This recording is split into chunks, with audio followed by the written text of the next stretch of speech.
Boa noite a todos. Que a paz de Jesus nos envolva nessa hora. Vamos agora esquecer um pouquinho dos nossos problemas, dos desafios do dia a dia e vamos fechar os nossos olhos e assim vamos elevar os pensamentos a Deus, nosso Pai. Pai querido, digna-te abençoar os seus filhinhos da terra. Envolva-nos, Pai, na sua paz, na sua luz, na sua energia de amor. Nós te agradecemos, Pai querido, pela bênção da vida, pela bênção da reencarnação, que nos dá oportunidades benditas de repararmos os nossos erros, de nos melhorarmos e de crescermos. Nós agradecemos, Pai, pelo nosso maior presente, o nosso querido Mestre Jesus, que veio em seu nome nos educar, nos mostrar, através do exemplo, como chegar até o Senhor. Que possamos, Pai, seguir os passos do Mestre, buscando sempre nos melhorar um pouquinho a cada dia. Que o Senhor, Pai, permita que os nossos amigos espirituais venham em nosso auxílio, que possam nos inspirar, nos intuir, de maneira a termos uma compreensão maior do aprendizado de hoje. Obrigada, meu Pai, por tudo. Por favor, livra-nos de todo mal, de toda má influência. Guarda-nos, Pai, em sua santa mão, hoje e para todo sempre. Que assim seja, graças a Deus. Bem, a nossa reflexão de hoje é sobre o grande enigma. O nosso grande enigma começa com algumas pistas. Vamos ver se conseguimos desvendar. É a inteligência das inteligências. É a causa das causas. É o princípio dos princípios. É a razão das razões. É o grande foco de amor. É a fonte eterna da vida. É a lei das leis. É eterno. É ilimitado. É todo-poderoso, imutável, único, imaterial. É a sabedoria suprema. É todo bondade e justiça. É onipresente. É inexplicável. É a consciência das consciências. É o grande eu sou. Muito bem. Quem é o nosso grande enigma? Deus. Muito bem, Deus. O homem sonda com o olhar a vasta extensão dos céus e pergunta: Deus existe? Sim, a resposta é sim, Deus existe. Então, onde se encontra a prova da existência dele? Na máxima que diz que não há efeito sem causa, né? De modo que, se existe um efeito inteligente, é porque Tem uma causa inteligente. O universo é uma obra inteligentíssima, não é mesmo? Obra essa que ultrapassa a mais genial inteligência humana, não é mesmo? Então, o estudo do universo demonstra, logo à primeira vista, que é uma ação superior, é uma obra inteligente. Portanto, é uma criação de um ser muito mais inteligente do que nós, infinitamente mais inteligente do que nós, né? Não existe criação perfeita, filha do acaso. Esses aí que defendem uma explosão. Tá, mas quem acionou o gatilho para essa explosão? Ah, não, foi uma reação química. Mas quem criou esses elementos químicos? É para pensar. Então a ordem, a harmonia, a perfeição do universo, porque todos os astros estão em movimento e num movimento sincronizado, perfeito, ninguém se choca, cada um no seu ritmo, num balé majestoso e perfeito. Isso não pode ser obra do acaso. O acaso não faz nada de forma perfeita e inteligente, não é mesmo? Isso demonstra o quê? Demonstra uma ação superior. Se existe um relógio, é porque existe um relojoeiro, não é mesmo? O relógio denota que tem um relojoeiro, não é? Muito bem. Tudo tem uma finalidade, tudo tem uma razão de ser, um porquê. Nada está aqui por um acaso ou inutilmente. Tudo tem ali a sua finalidade, não é verdade? Não podemos pensar que o universo é apenas um abismo, que a gente fica olhando no espaço e para que teria Deus criado outros mundos se não fosse para nós habitarmos? Né? São casas do Pai, o universo todo é a casa do Pai. Então não é inútil, tem utilidade. Tudo tem utilidade no mundo, na vida, no universo, não é mesmo?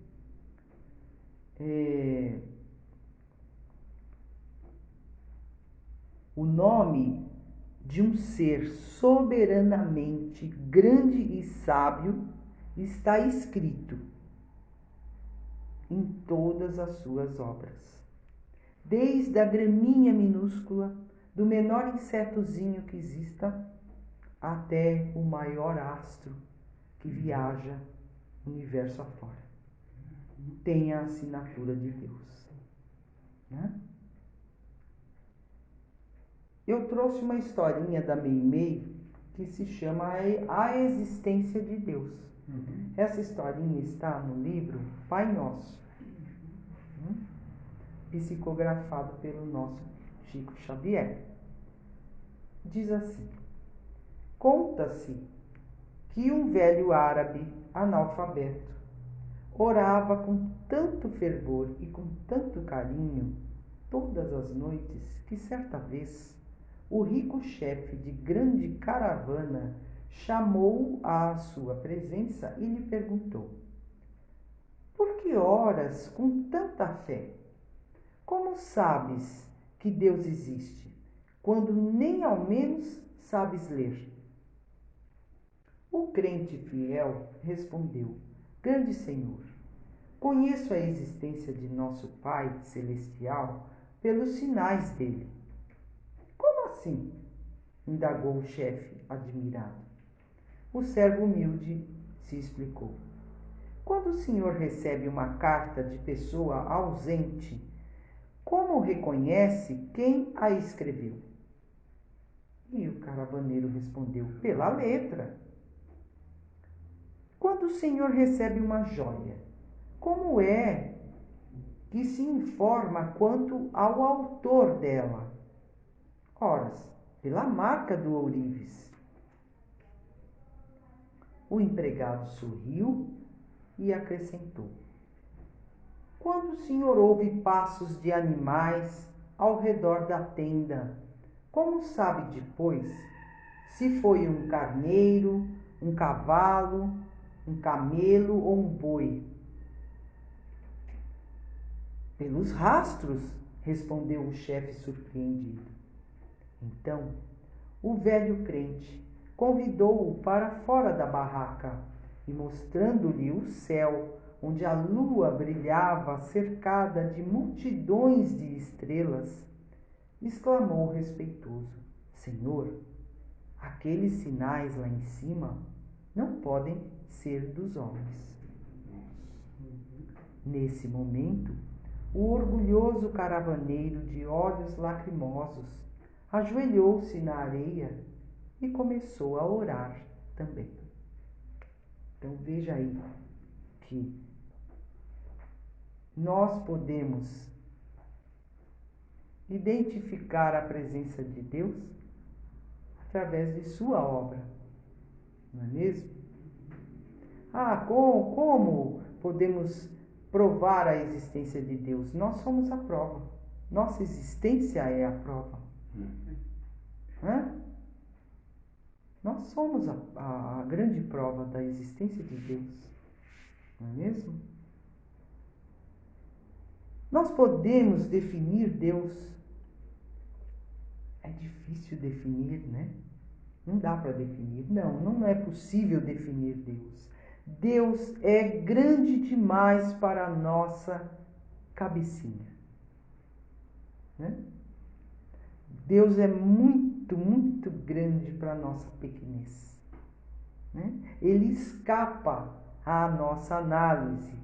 Um ser como ele, tão grande, que enche o tempo e o espaço, não dá para ser medido por seres limitados como nós.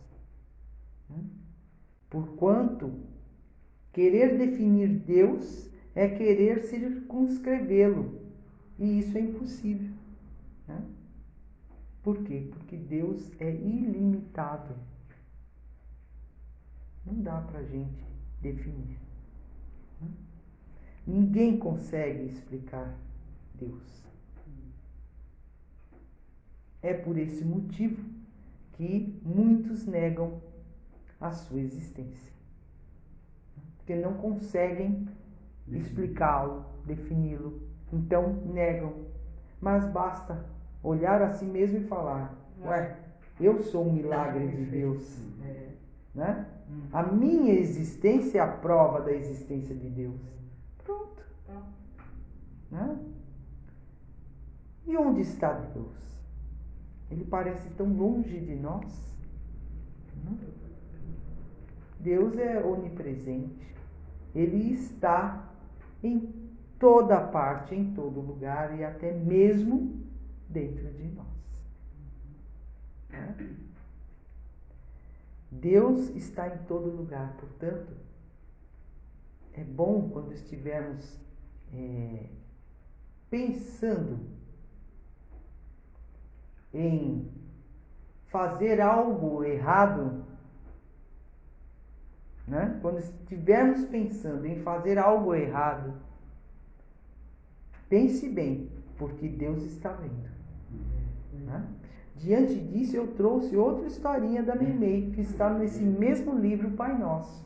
Um livro excelente, que eu sempre recomendo, que é ótimo para crianças de 8 a 80 ou mais. né? Ou mais, né? Essa historinha se chama A Presença Divina. Conta-se que um avô e o neto estavam passeando numa rua que era ladeada por enormes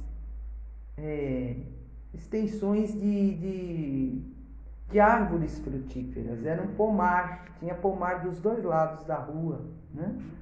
E eles foram caminhando e, em um certo ponto, o Senhor parou e, vendo que havia várias caixas de laranjas maduras colocadas por ali abaixo das árvores, ele olhou para um lado, olhou para o outro, não viu ninguém, então se abaixou e começou a pegar umas laranjas. O menino vendo, o netinho dele vendo aquela situação, falou: "O que está fazendo, vovô?" O senhor colocou o indicador sobre os lábios, pedindo ao menino que ficasse quieto, e falou baixinho: "Vamos aproveitar agora, enquanto não tem ninguém olhando, e vamos pegar algumas laranjas maduras, às escondidas." O menino, contudo, muito admirado, apontou com os dedinhos pequenos para o céu e falou: "Mas o senhor, vovô, não sabe que Deus está vendo?" Então o velho empalideceu, espantado, e voltou e recolocou as laranjas na caixa de onde havia retirado e murmurou: "Obrigado, meu Deus, por haver despertado a minha consciência pelos lábios de uma criança." Né? Então veja aí que muitas vezes, quando estivermos como este senhor, na tentação de fazer algo de errado, pode ter certeza, o Pai está vendo. Ele está lá presente, ele está vendo e está notando. Tá? Então, Deus tudo pode ver. Né? Nada, nem os nossos pensamentos, nem os nossos sentimentos conseguem se ocultar aos olhos de Deus. Tá? É bom que a gente guarde bem isso. Né? Muitos perguntam: como que eu vou amar a Deus se eu não o vejo? É difícil amar algo que nós não vemos.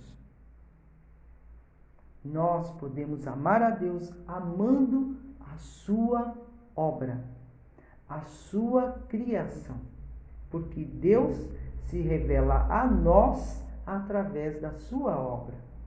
Então é amando ao nosso semelhante, é amando aos animais, à natureza, que nós estamos amando nosso Pai do céu. Eurípides Barçanufo tem uma mensagem muito bonita intitulada Deus, que diz assim: Deus, nome 1000 vezes santo, que Isaac Newton jamais pronunciou sem descobrir a cabeça. Deus, que se nos revela pela natureza, vossa filha e nossa mãe. Reconheço-vos eu, Senhor, na poesia da criação, na criança a sorrir, no ancião que tropeça, no mendigo que implora, na mão que socorre, na mãe que vela, no pai que instrui, no apóstolo que evangeliza. Deus, reconheço-vos eu, Senhor, no amor da esposa, no afeto do filho, na estima da irmã, na justiça do justo, na misericórdia do indulgente, na fé do piedoso, na esperança dos povos, na caridade dos bons, na inteireza dos íntegros. Deus, reconheço-vos eu, Senhor, na flor, na relva, na brisa dos prados, no murmúrio das fontes, na altivez dos montes, na amplidão dos oceanos, na majestade do firmamento. Deus, reconheço-vos eu, Senhor, com Jesus, quando ora, Pai nosso que estás nos céus, ou com os anjos quando cantam, glória a Deus nas alturas. Muito lindo, né? Muito lindo. Então, Deus é a suprema bondade, o nosso Pai Criador.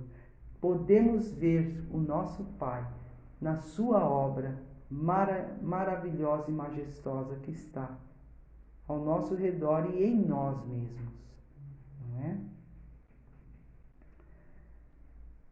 Se Deus é a suprema bondade e o Criador de todas as coisas, Deus criou o mal? Olha aí um questionamento. Deus criou o mal? Não. Muito bem. Não.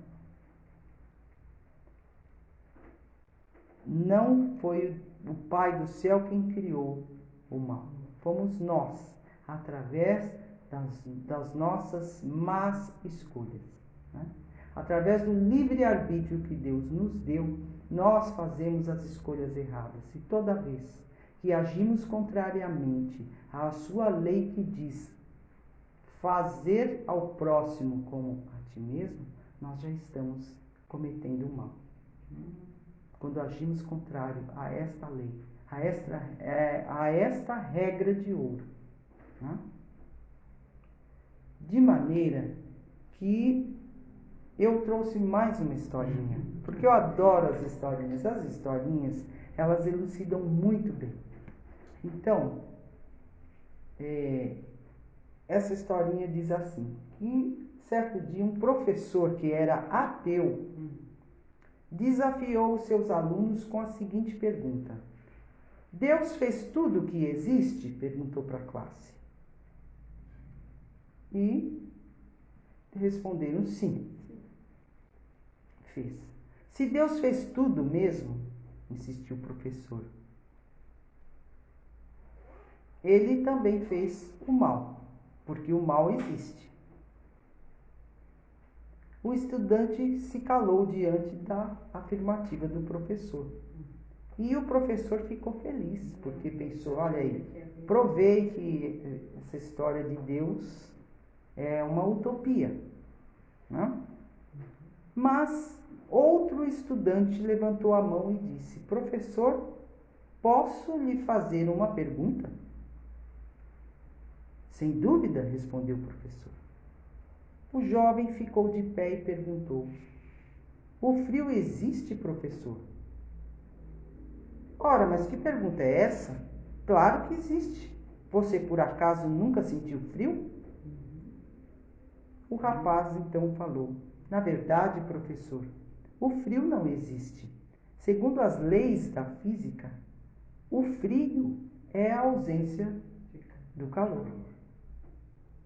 Todo corpo ou objeto pode ser estudado quando tem ou transmite energia. Mas é o calor e não o frio que faz com que tal corpo tenha ou transmita energia.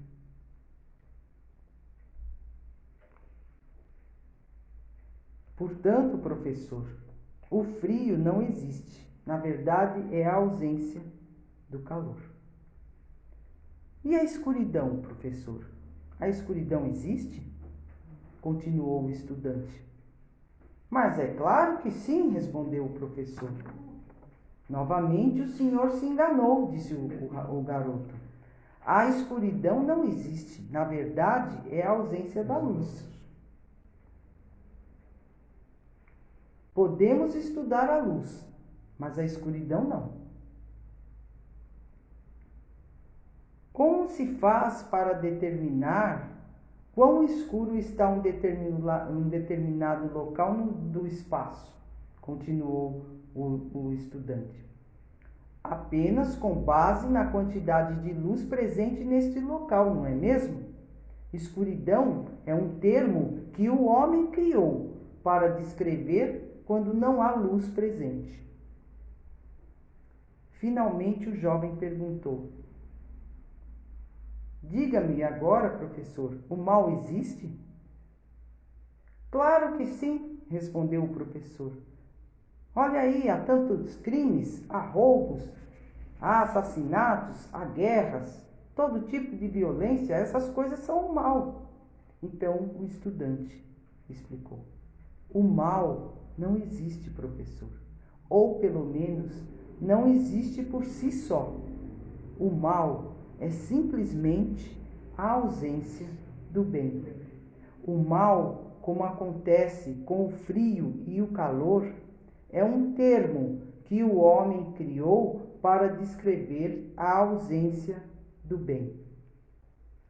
Assim sendo, Deus não criou o mal. Deus criou o amor, criou a fé, que existem como existe a luz e o calor. Já o mal é resultado da falta de Deus nos corações dos homens.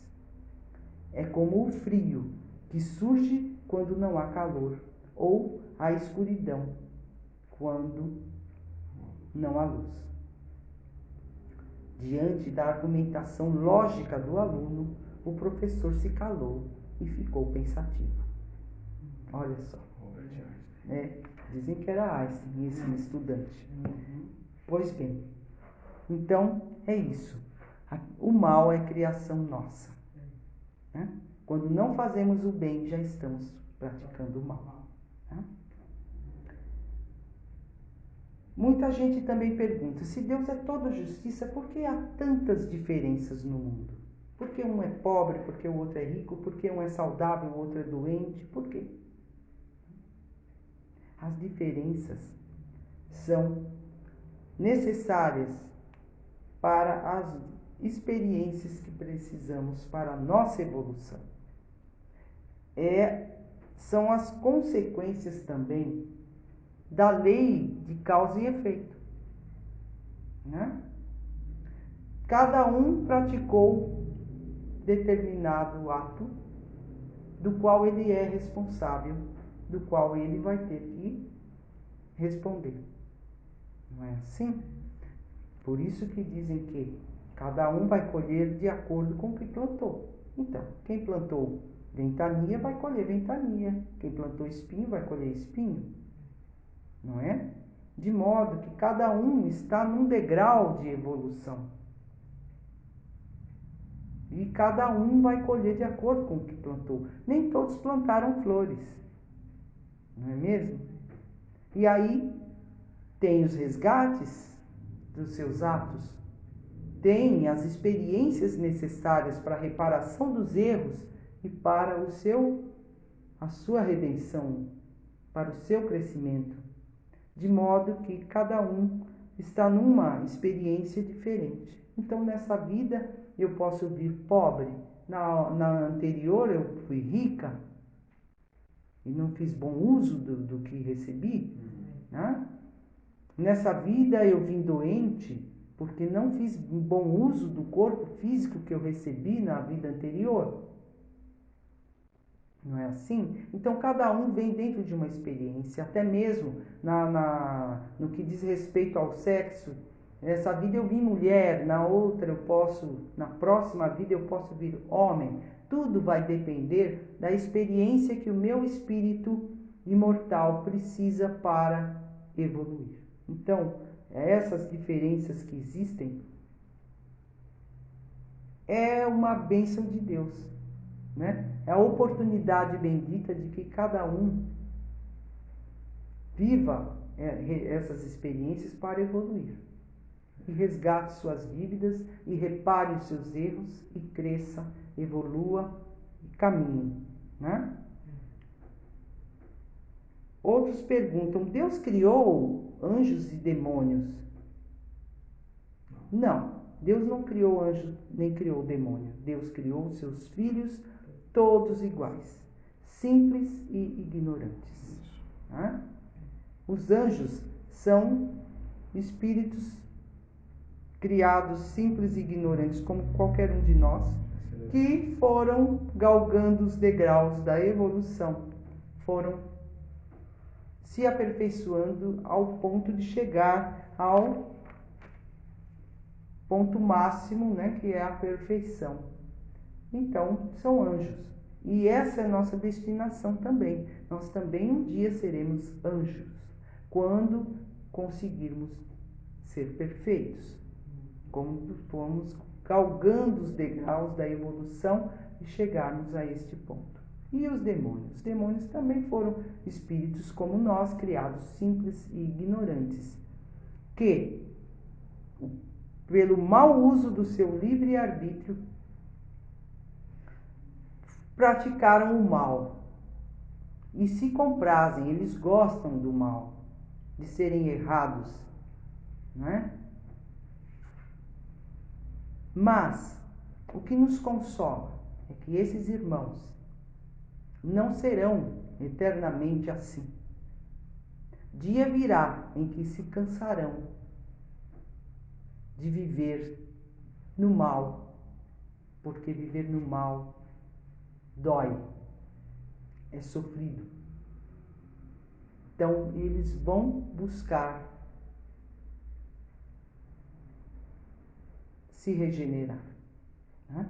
E vão galgar os degraus da evolução e um dia também serão anjos. Olha que maravilha, né? Então, o que se pergunta é, será que um dia nós vamos poder compreender a natureza de Deus, a natureza íntima de Deus? Será que nós vamos? Sim, o dia que nós alcançarmos a perfeição. Quando nós chegarmos ao patamar do nosso Mestre amado, aí nós vamos conhecer, compreender a natureza íntima de Deus, né?